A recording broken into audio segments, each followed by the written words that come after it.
Good morning and welcome to the webinar hosted by Eagle Hill Consulting, Ping Pong Tables and Flexible Schedules, the surprising preferences of millennials and what you can do about it.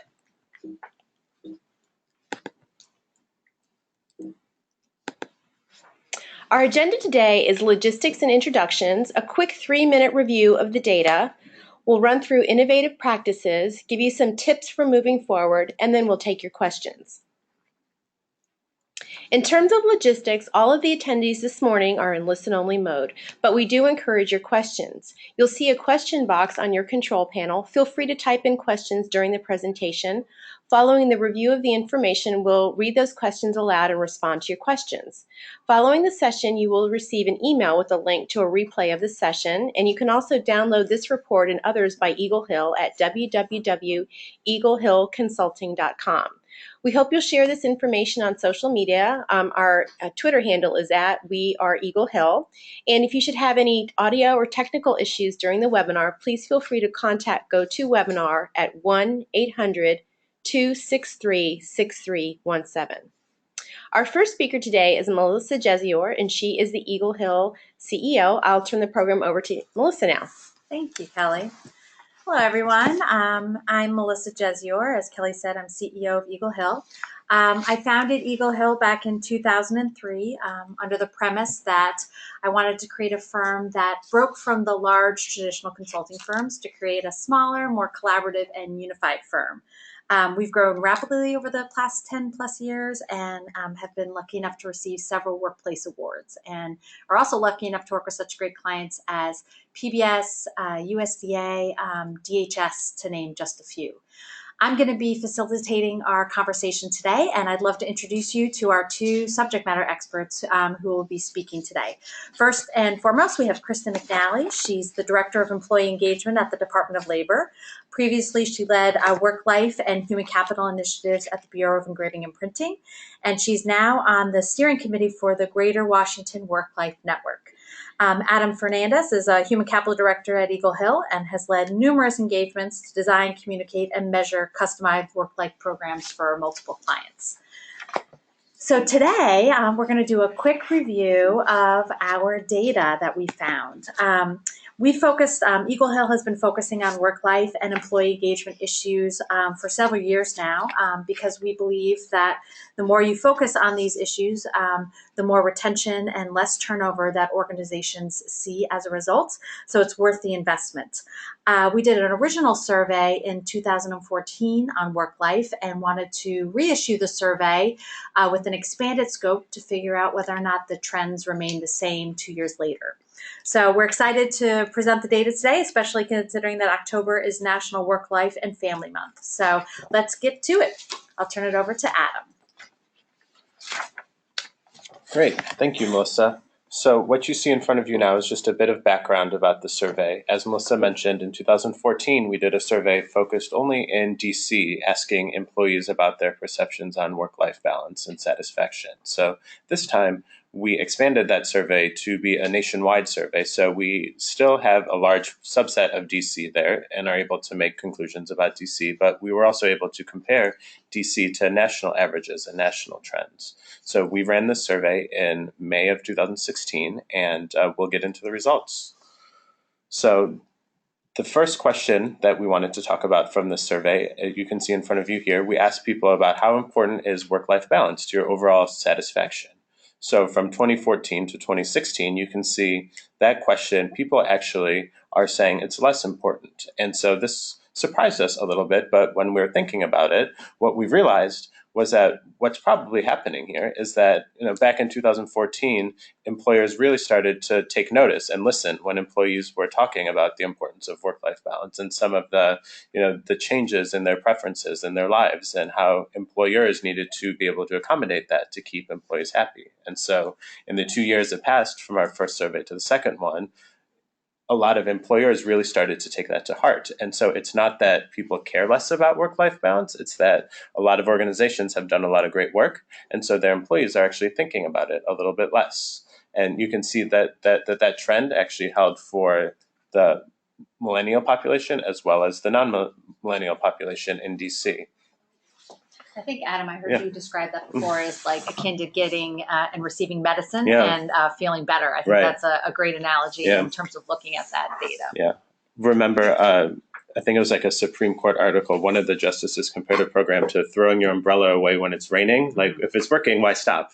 So, this is the type of thing where, keep doing what you're doing because it's starting to really resonate and to make your employees happier.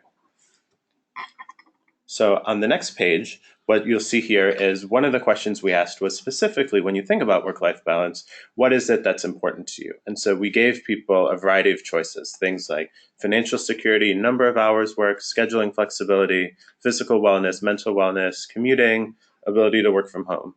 And as you can tell from the title of this webinar, we had a suspicion that people really cared about some of those those quirkier sort of fringe benefits, having fun food and games and things at work, or more importantly, having control over your schedule and flexibility around when you work, where you work, how much you work. Especially when you think about younger workers, there's a perception in the popular press that that's really what millennials care about. All else is really controlling how much they work so that they can spend their time elsewhere. What we found was something a little bit different. Looking at DC, we found that from the millennial and non-millennial population, that employees really care about financial wellness most. And so remember, this is DC only data. And when we looked at it from the national lens, what we actually found was something different, that employees did care about scheduling flexibility most. So the focus on financial security and financial wellness was really unique to the Washington, DC area. And, it surprised us at first, again, because we're trying to think about why that might be. But when you think about it, the Washington, D.C. area, it's a very high cost area. You're getting a lot of very young workers in the millennial range, people coming right out of college who may be, showing up with a lot of student loan debt. And so they do have very real financial wellness concerns that are, in a hierarchy of needs, much more important than their commute or the number of hours that they're working. So we wanted to dig a bit deeper in that question, and we asked people next, okay, if we gave you the option of you can work a little bit more and make a little bit more, or work a little bit less and make a little bit less, which would you choose? And here, also, if you only looked at, the sort of popular press or stereotypes around what, younger workers prefer, you would expect to see that the millennials would want to work less and make less, have more free time. But what we found, again, was the opposite, that the younger respondents to our survey were much more likely to actually choose more money and more work over less money and less work. So here it just reinforces that point that, at the younger end of the spectrum especially, but really all workers, people will really, when given the option, value their financial wellness and are willing to make some of those trade-offs in order to feel more secure in their finances on their personal lives. So, Kristin, I'm curious as to what reaction you may have to any of this data. Specifically to millennials wanting more financial flexibility in the DC area, I think it makes sense, and I really want to make the connection between flexibility, because I think that employees, and this really is universal across all employees, but want choice in terms of where they're working and how they're living. And I think that customization is something that we hear quite a bit about millennials. And it's important that as employers, we're providing the tools and resources to honor that choice and honor that flexibility in the financial space and in other spaces as well. Yeah. I think that's a really good point. When we talk with clients about work-life issues, whether it's finance or their schedules or whatever it is, that's really the thing we try to hone in on. And at Eagle Hill too, is that it's about control, that you have the ability to do what you need to do and still get your job done. So I think that's a great point, that it really is, it's not so much about, the specific programs that are out there, but about, do you have control and that choice in your own personal lives? So what we wanted to do then was, this is interesting data, and I would encourage everyone to go out to our website, as Kelly mentioned at the beginning, because there's much more in the piece of research than just this, but we wanted to focus on this financial wellness piece. But really what we wanted to talk about was, so what? What do you do with this information? If you're an employer and you're trying to, create an environment that will, as Melissa mentioned at the beginning, allow you to attract and retain that top talent. Everyone knows DC is a very competitive market for talent. So, if this is one more way that employers can differentiate themselves in that market, that's a good thing. So what can you do as an employer to use this data to start to move the needle on financial wellness within your organization?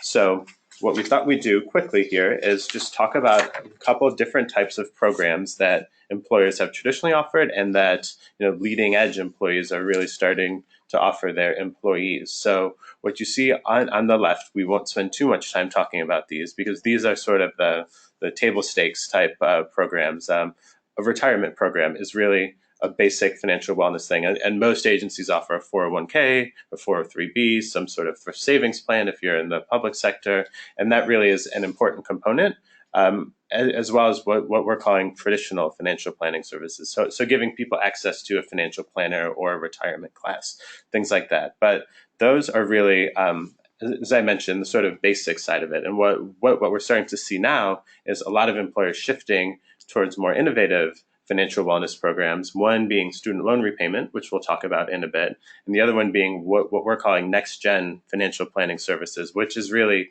taking those same concepts in the traditional side, but translating them into apps and online dashboards and gamification of financial planning concepts to present that information in a way that's innovative and new and fresh. Cool. I think what's really interesting here too is that, as Adam mentioned, this is relatively new in the field, and we haven't seen a lot of innovation in a lot of the financial services content in a generation. So it's exciting to finally see employers beginning to address this this kind of open area. So the first one, just briefly, that we'll mention here is around student loan repayment, and so.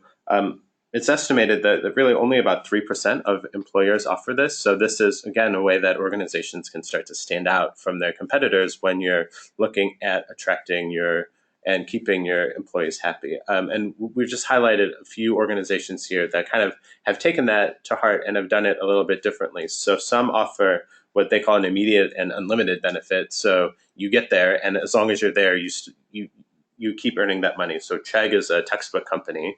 So they're very close to this, the idea of students. And every year they just give you $1,000 towards your student loans.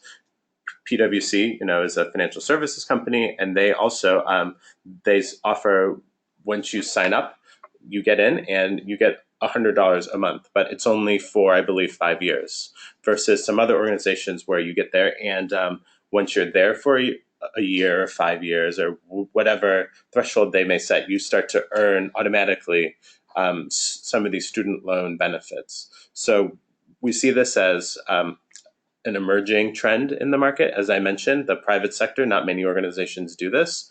And but given that especially the millennial population is coming in with more student loans and more concerned about financial wellness, we see this as really an important step for a lot of organizations to at least evaluate when they're thinking about how to be innovative in terms of the financial wellness of your employees. So, Kristin, I'm also curious, have you seen programs like this work well in the government? And if so, who have you seen do it well?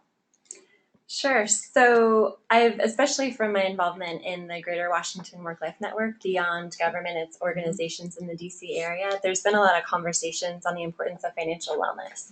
And so that's one area among all the components of wellness and well-being that's a highlight. And so employers are trying to be a lot more responsive in that space. I know that there's a lot of education that employee assistance programs provide and specific programs that employers are really trying, like I said, to be responsive, mainly driven by Federal Employee Viewpoint Survey data. So that's one of the engagement surveys. It's the engagement survey for the federal government. And I know a lot of private sector companies have their own surveys, really trying to help employees be responsive to their need for more information, their need for programs that are responsive to their life choices. Great. So The next item that we wanted to show is what we're calling next-gen financial planning services. So bear with us. We just flipped the slide and you see a bunch of vampires on it. And there's a reason for that. We started to research how are other companies really innovating in their delivery of financial wellness and financial education. And we came across a couple of programs at Staples. And so Staples was suffering from, people weren't participating in their programs. They didn't think people were using the 401k right, things like that. And so they created a series of online games to encourage people to learn more about personal finance. So the first one they called Bite Club, where you are, as the screen shows, a vampire who runs a nightclub.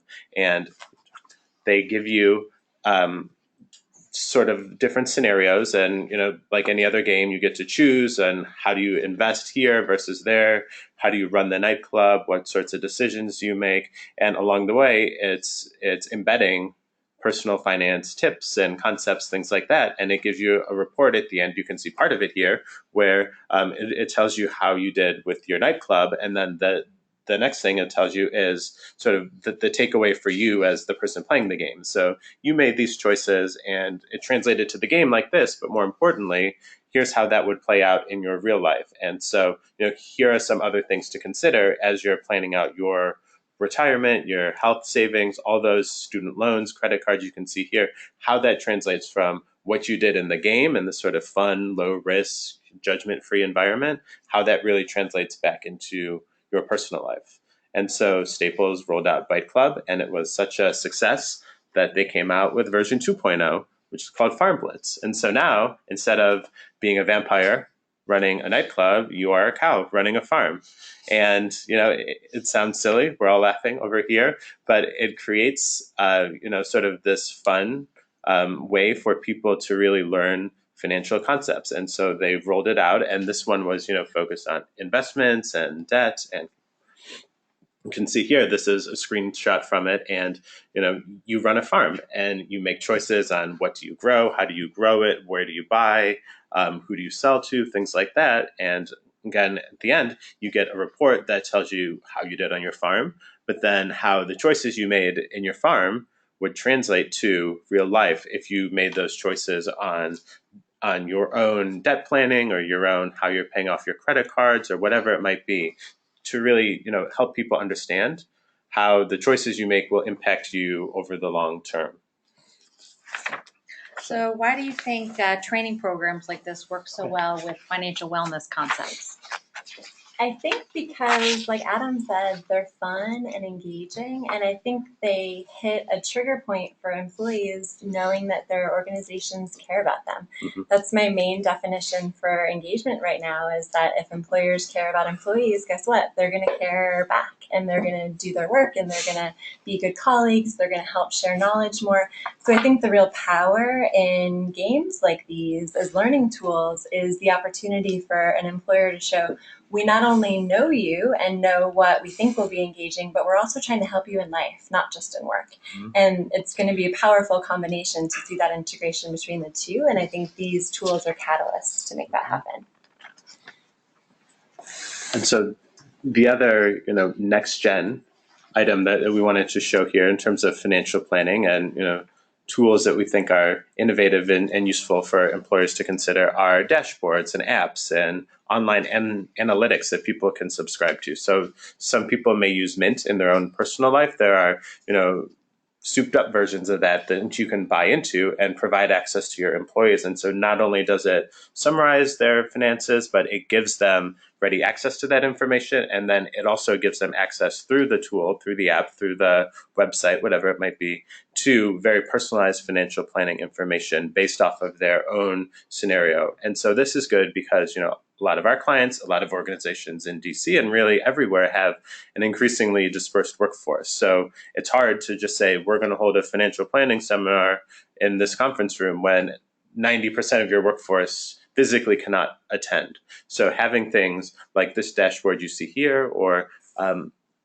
this one here, which are offered by a company called EverFi, and really provides a a way for people to access and absorb that information and that training in a way that they're used to. Everybody uses their phone, everyone goes online, just like the games. So it's not a stretch to get people to use a tool like this because they're already familiar with, when they're designed well, it's very intuitive and you will immediately understand what it's saying and how to use it. And it, as I mentioned, it gives, no matter where you are geographically, gives you that same access and the ability to offer your employees the same level of service. What I like about these Yeah. programs too is that people can use them in the privacy of their own home. So there isn't a stigma at showing up at a financial planning seminar, that the information is just in time and it's something that employees can share with their families. Again, reinforcing the organizational commitment to the work-life integration of employees. I think that's so critical because it's such important information, but I think it's been challenging in the past to communicate it in an effective way. Yeah, and I think this is the type of thing too where oftentimes, a little bit of pride gets in the way and you don't want to show anyone how much credit card debt you have or something like that. And so being able to use these online tools and have access through the internet really takes some of that, stigma, as Kristin said, away from it and encourages people to use it in a non-threatening way. Well, thanks everyone for all that wonderful insight and the review of the research. We're now on to the question and answer portion of the session. Oh, let me stop that. We are not on the question and answer portion. We have another slide going forward. Sorry. Oh, no problem. So the last thing we wanted to just spend a minute or two talking about here is, taking all that information. It's a lot to absorb. The survey data, some of those, best practices and innovative ideas, and how do you take that and translate it today into, starting to develop this type of program yourself in your own organization. So we have, just a few steps up here in terms of how we as Eagle Hill would approach it and like to think about these types of things. And I think really it starts with the leadership engagement and moves all the way into, understanding what your employees need and designing, and I think most critically, evaluating whatever program it is that you ultimately decide on and create to make sure it's having the impact that you want it to have. Right, so a couple questions for you guys. What's the best way, do you think, to understand the needs of the population for these types of programs? How do you do that? Please. I think asking. Certainly, I know there's survey fatigue in organizations, but a lot of informal conversations too. If there's affinity groups in your organization, if you can really be an investigative person who's asking questions to really get the pulse and the culture of your workforce, that you'll know. And employees, in my experience, are not shy in sharing what they need. And I think that there's been a higher level of expectation that employers are going to deliver on that. So I think just ask in the way that's going to be meaningful. And after you ask, then obviously you're setting the stakes to do something about it. Yeah, I'd definitely add there, on top of what Kristin was saying, and it was something she mentioned earlier, that employees like feeling cared about. And so I think people take it for granted that you may know what your employees want, or you may think you know what your employees want. And even if you do, this type of thing, it's important to really show employees that we care, and we care about making sure that whatever investment we're going to make is really relevant and timely for you and not just what I think you need. So I think absolutely talking to employees, whether it's in person, one-on-one discussions, focus groups, surveys, online polls, whatever it might be, getting that, primary direct information from your employees, unfiltered from any other, past, whatever it might be, is very helpful to being able to build a program that works for your employees. Just one more note when you were talking about one-on-one and listening sessions, and I think the importance of actually calling it a listening session and not a facilitated dialogue or focus group. That was something at the Department of Labor as we've been embarking on really changing the culture of engagement. We literally did listening sessions with people all across our workforce, and it was 3 folks who listened and literally did not talk. And the employees just are grateful to have that voice where you're not interjecting or making judgments or trying to fix anything on the spot. It's like all we want is to be listened to, and that's a really simple but important process. One of the other things that jumps out at me on this page is engaging leadership. Maybe you guys could talk a little bit about why that's so important. Yeah, I think people know when a program is really designed, when something is kind of made to check a box versus when it's really something that an organization cares about. And I think the leadership engagement piece is so important because when employees see that my leadership really cares about me and my leadership isn't afraid to use these programs, my leadership thinks this is important, it makes a huge difference in, taking some of that stigma away, setting a good example, showing that there's no shame or there's no repercussions for using programs like this. Sometimes people are just a bit wary to participate, so seeing that their managers and their executives are also participating sets that example and takes some of that stigma and question away about the program.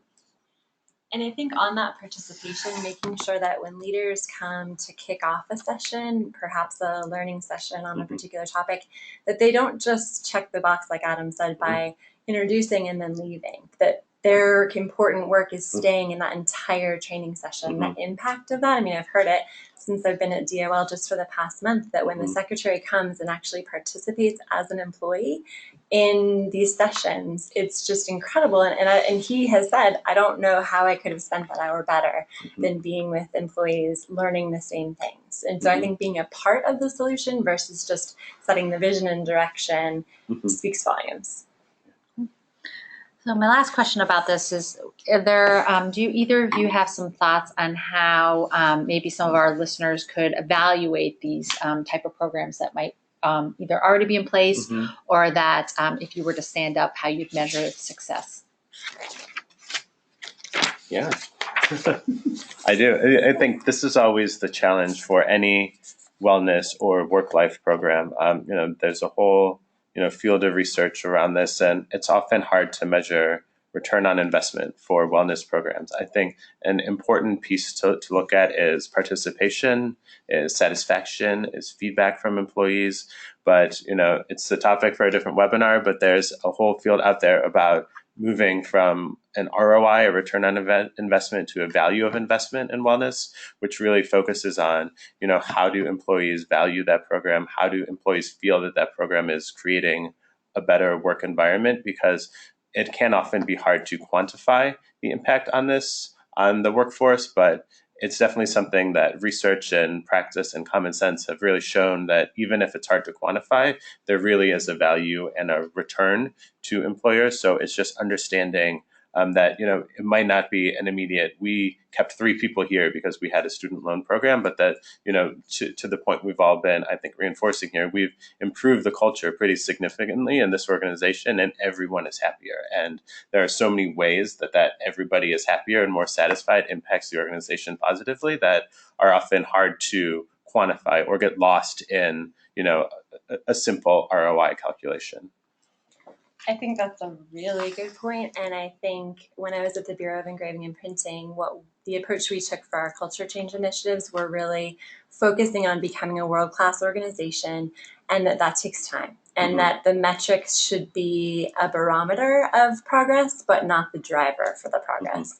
So I think really understanding that employers doing the right thing by employees will make a difference, and that difference hopefully will be made in positive metrics, but it's the collection of those small actions that really add up to a lot that will help to change employees' impressions for the better, but not having it be the data is driving us and this is why. So I think taking a longer term view is helpful.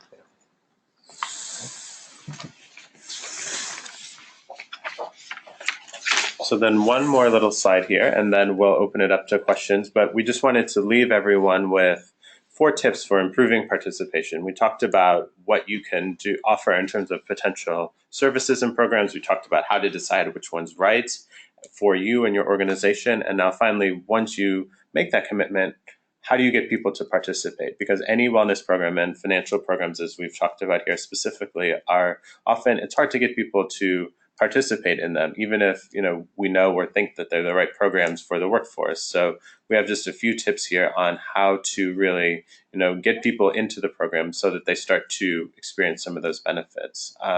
First one being to just give people a nudge and get people into the program automatically, and then doing the same thing with your current workforce. And then really on 3 and 4 here, it's really about how you communicate and message the program. So the tone, the tenor, the visuals around the programs are very important when you're trying to, encourage people to participate in something voluntary. And then, as we've mentioned along the way here, giving people lots of different ways to access that information. So maybe some people prefer an in-person meeting with a financial planner, but maybe you've got more people who would rather do it online in the privacy of their own home, or they want to do it online, as Kristin mentioned, so they can have their significant other or their family with them. So making sure that the program has multiple ways people can reach, whether it's training or it's services or it's a financial benefit, that there's lots of ways that no matter where you are geographically or where you are in your life or how you prefer to receive that type of information, that there's a way for you to get it, I think is really important.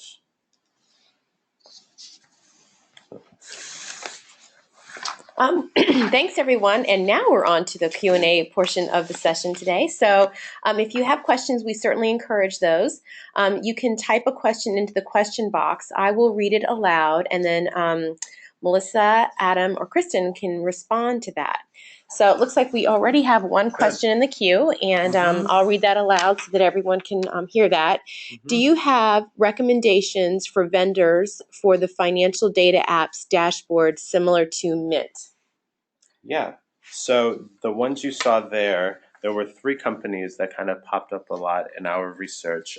One is called EverFi. They do a bit more training than apps and dashboards. And then there's one called Hello Wallet is the other one that I think you saw a screenshot of there. And then there's a third one called Alex that also offers. And there's a lot of blue chip companies that have, went through that same sort of process that we had identified up front there about, understanding your workforce and what they need and what current services you offer, and kind of came to the conclusion that, a program like one of those is the right one. But, Fortune 500 places like Pepsi, places like State Farm, you saw Staples, are starting to move towards, some of this online just-in-time kind of analytics and solutions as part of their financial wellness program. I would offer there that, that's not the only solution, but that's one of many things that these organizations might be doing. Thank you. Our next question, this might be a good one for you, Adam. Do you plan to release this data on a national level? We do, yeah. So we focused at the beginning on our survey on the DC data. We always like to look at DC first. We're a local company. We grew up in DC, and so we like to, do that first. But we do have national data, and I alluded at some of it there about some of the differences between DC versus the national trends, and we will be releasing that data as well. Thank you. Our next question, how do I assess if the programs I have in place are the right ones, or do I need to update them, or do I just really need more engagement with my employees? That's a good question.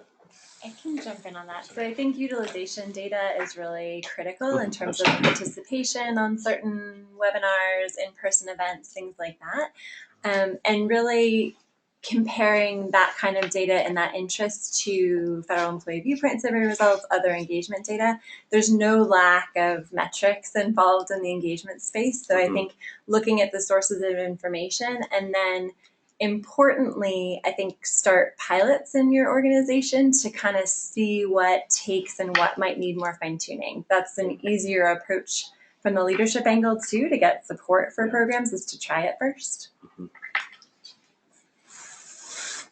Thank you. Our next question, this might be one for you, Kristin. Kristin is at the Greater Washington Work-Life Network on the steering committee. Can you tell us a little bit about that organization and maybe any innovative practices you've seen or programs that they have in place that might be helpful? Absolutely. So the Greater Washington Work-Life Network is supported by World at Work. as an organization, and it's a robust group of local DC employers, in DC in terms of the metro area. And so we meet quarterly, and it's not limited in any way just to work-life professionals. There's certainly some creative titles that come to the meetings. And so the conversation is usually based on a theme each month. And interestingly, later this month is on wellness. And so I understand that financial wellness is going to be a big component of that conversation. And we try to be quite broad in looking at topics and trying to figure out what will be the most engaging information to bring back to folks. So if anyone's interested in more information on that, certainly you can follow up with either me or Adam, because we're both members of that group and would be happy to share more information. Terrific. Thank you so much. Well, that concludes our presentation today, and it concludes our questions and answers. We thank all of you for your participation. And as a reminder, if you'd like to read this research in more depth, please go to www.eaglehillconsulting.com. You can download that information, and you can also find our contact information if you have any follow-up questions and would like to speak to Adam or Melissa or Kristin in more depth about this. So thank you, and we hope you have a wonderful afternoon.